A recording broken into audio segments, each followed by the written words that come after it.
Shakespeare by Matthew Arnold, 1822 to 1888. Others abide our question, thou art free. We ask and ask, thou smilest and art still, out-topping knowledge. For the loftiest hill, who to the stars uncrowns his majesty, planting his steadfast footsteps in the sea, making the heaven of heavens his dwelling place, spares but the cloudy border of his base to the foiled searching of mortality. And thou, who didst the stars and sunbeams know, self-schooled, self-scann'd, self-honoured, self-secure, didst tread on earth, unguess'd at. Better so. All pains the immortal spirit must endure, all weakness which impairs, all griefs which bow, find their soul's speech in that victorious brow. Okay, this is a sonnet to William Shakespeare by Matthew Arnold. Now, I like the idea that he's used a sonnet as his accolade to William Shakespeare, because the sonnet is what made Shakespeare famous. Let's see. Shakespeare probably his reputation started to get a good reputation in the 18th century, and by Matthew Arnold's time, Shakespeare was the hero that he is today, the national poet. So let's see what he says. Others abide our question, thou art free.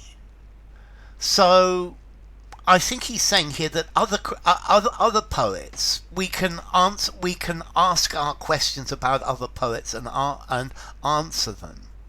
But you are free. So this is his way of saying that Shakespeare is way above all other poets.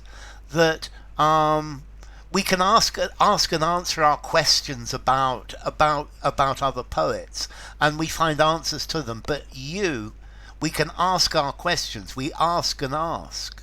Thou smilest and art still, out-topping knowledge. So you smile, you give an enigmatic smile, a bit like the Mona Lisa, but you don't say anything. And you're above our capacity to know. You out-topping knowledge. So your abilities are much greater than our ability to understand your poetry or your skill.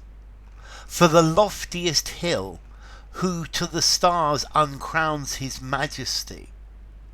So here this is a simile saying that Shakespeare is like the loftiest hill, the highest mountain, who to the stars uncrowns his majesty, which goes up to the stars. So your abilities reach the stars, and you are a majesty, a king, and planting his steadfast footsteps in the sea. So Shakespeare goes to the heights of the stars, but yet his feet are in the sea. So Shakespeare spans the whole world, from the stars to the bottom of the sea, making the heaven of heavens his dwelling place. So you belong in the heaven of heavens. You belong in heaven. This is the place where you live. Spares but the cloudy border of his base to the foiled searching of mortality. So the metaphor is that Shakespeare is like a mountain, and mortality, that humans, we can only search the cloudy border of the base of the mountain, whereas the reality goes up and up and up into the stars, but that bit we can't see. And in the Victorian age, the top of many mountains was still unknown.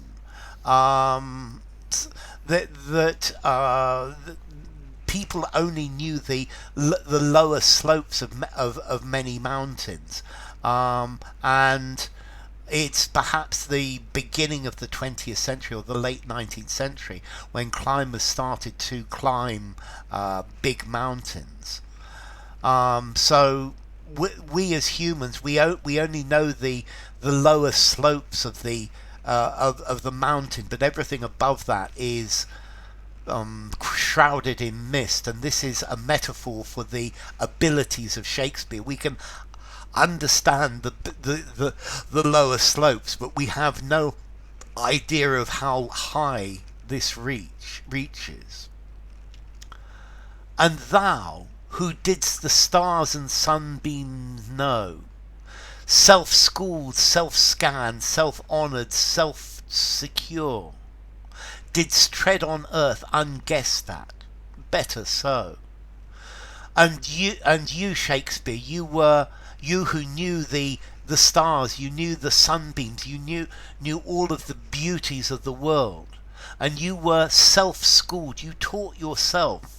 Self-scann'd, to scan is to rhyme, so you taught yourself how to make your own rhymes. Self-honoured, self-secure, you were a self-made man. Your abilities came from within you. These weren't something that were taught to you. Did tread on earth unguessed at, so people didn't realise quite how fantastic you were when you were on earth. Your abilities were something that were unguessed at.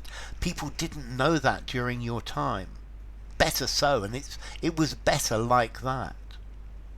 All pains the immortal spirit must endure, all weaknesses which impairs, all griefs which bow, find their sole speech in that victorious brow.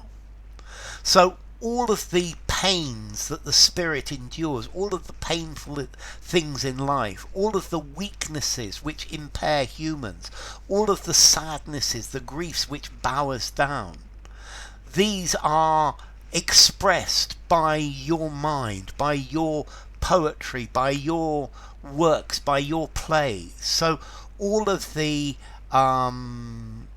important things in life, all of the feelings, all of the weaknesses, all of the sadnesses, these are expressed by your fantastic skill. So yes, a poem to Shakespeare, a sonnet to Shakespeare. So anyway, enough. If you enjoyed the video, give it a rating, subscribe to my channel, and I will see you soon. Bye for now. Shakespeare by Matthew Arnold.